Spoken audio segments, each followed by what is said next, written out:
Hey there, Internet friends. Trevor Starkey here with another episode of Movie Monday. I just got home from seeing The Hitman's Bodyguard. It's about 1 o'clock on Monday morning. I decided to go take in a late show on Sunday night just so I could put together this content for you fine people. So thanks for watching in advance. So Hitman's Bodyguard, if you haven't seen, is basically a kind of a twofer with Ryan Reynolds and Samuel L. Jackson. Samuel L. Jackson plays the titular hitman, and Ryan Reynolds plays the titular hitman's bodyguard.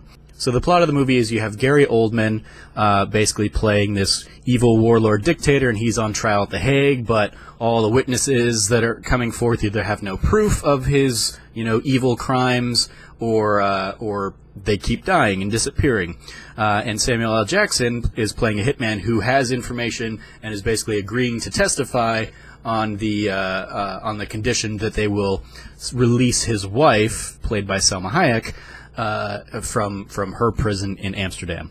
And so Interpol is basically trying to get him to The Hague.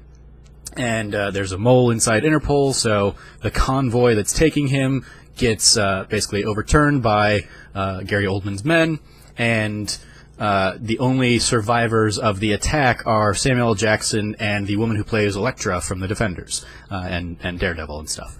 And so the two of them basically get to a safe house. She calls her ex-boyfriend, played by Ryan Reynolds, to be like the elite hitman bodyguard, and get Samuel L. Jackson to The Hague. And they have like 27 hours to do it or something like that. So there's a time crunch, and it's basically Samuel L. Jackson and Ryan Reynolds being, buddy rivals, because of course they have a history where Samuel L. Jackson has tried to kill, elite bodyguard Ryan Reynolds many, many times, 28 times I think they say in the film, and so hijinks ensue. It's a pretty straightforward action comedy. I enjoyed quite a few moments. I was laughing out loud and having a good time. And the action in particular, there are some really impressive sequences. One in particular, like a high-speed chase through Amsterdam, basically with a boat, a motorcycle, and some cars all kind of shooting at each other and trying to escape and avoid each other, and it's all very well done and shot, and it was very, it was something I hadn't seen in terms of like, oh, that's a new taste on high-speed chases. It was a lot of fun. I feel like the movie's kind of a waste of Gary Oldman.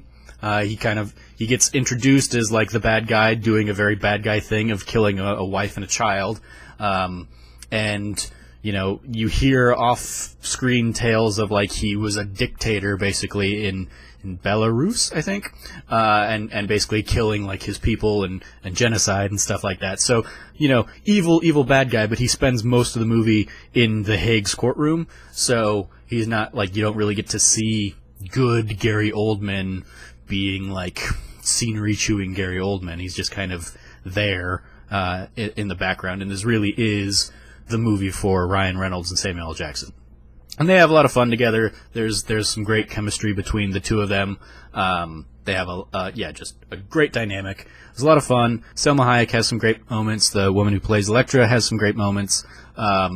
Pretty by the numbers kind of thing. There were like, I kind of, after the first act, I kind of was like, okay, well, here's what's going to happen. We're going to get this. We're going to get this. This is going to be a reveal. And then, there weren't too many surprises in the movie because it is kind of doing what you expect it to do, but it was still fun nonetheless. It's charming to see Ryan Reynolds and Samuel L. Jackson being Ryan Reynolds and Samuel L. Jackson against each other, basically. This movie, I can basically see the pitch being like, okay, a Ryan Reynolds type and a Samuel L. Jackson type on a buddy, not cop movie across Europe.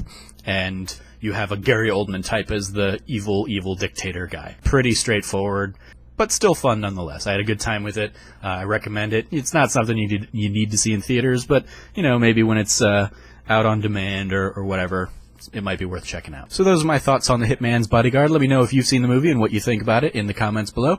As always, I've been your host, Trevor Starkey from TrevorTrove.com. You can follow me at SnarkyStarkey on Twitter. And until next time, from here at the Trove, treasure your friends.